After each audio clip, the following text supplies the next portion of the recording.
time is running out. We see you. The house at 3860 Carolina Street in Gary, Indiana, looked ordinary enough from the outside. A modest, unassuming structure, its windows catching the pale winter sun, its siding weathered but intact. Yet from the moment LaToya Ammons, her mother Rosa Campbell, and her 3 children crossed the threshold in November 2011, the house exhaled a presence they could feel but not see. It was a slow, subtle pressure, like the air itself had thickened, carrying the faint, unsettling sense of decay and cold earth. At first, the warning signs were almost comical.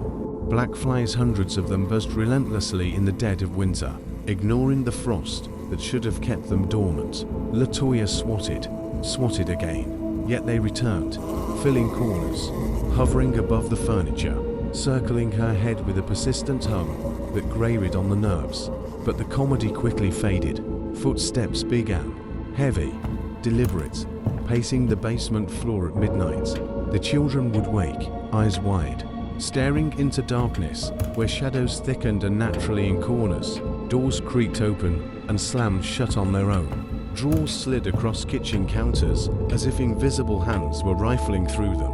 Rosa felt at first the sensation of being watched, of a cold gaze tracking her from the other side of the room. Then she saw it, a figure, tall, unnervingly human-shaped yet distorted, moving across the living room. Its edges shimmered, like smoke trapped in solid form, and the shadow left behind a perfect imprint of a boot on the floor, pressing into the wooden boards as if stepping from another dimension. The children's experiences escalated beyond comprehension. The youngest boy whispered to figures in the closet, his eyes wide, lips moving silently in conversation with something unseen. The middle child bolted awake at night, clutching at invisible attackers. And Janet, 12, rose from her bed as if the air itself held her up. Floating, suspended in terror, she gasped for breath, hands clawing at the blankets below. But gravity refused her. When social workers and the nurse entered the house, they too became unwilling witnesses. The boy, small, unassuming, defied every law of physics, walking backward up a wall, scaling to the ceiling, and flipping across the room, landing lightly on his feet. The nurse whispered, horrified, "There's no way he could have done that." Even Captain Charles Alston, a seasoned police officer, admitted, "I don't know what it was, but it wasn't natural." By early 2012, the house had transformed into a living entity of malevolence.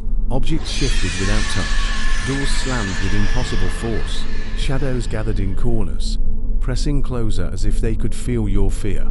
The air grew colder in certain rooms, warmer in others, fluctuating like a heartbeat of the house itself. The children screamed at unseen forces, their voices echoing unnaturally, bouncing off walls that seemed to pulse with energy. LaToya felt the weight of the house on her chest, her heart pounding if it were trying to escape. The house was not just haunted, it was aware.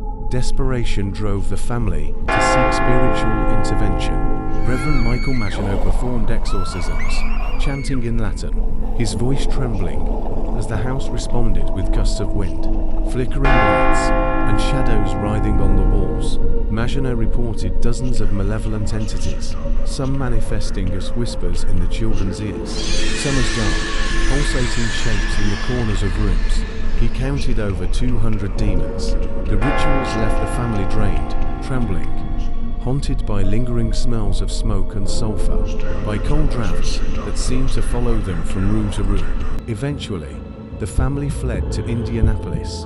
The house remained silent for a time, but the echoes of the events lingered.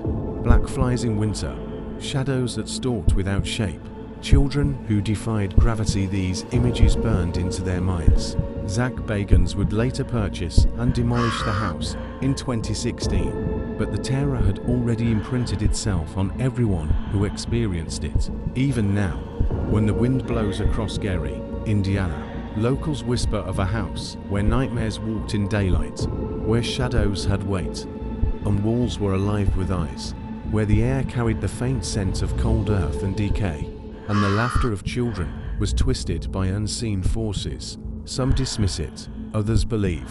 But anyone who truly knows the story of Latoya Ammons and her haunted house will tell you the same thing. Certain places should not be lived in. Certain darknesses cannot be explained. And some houses whisper still.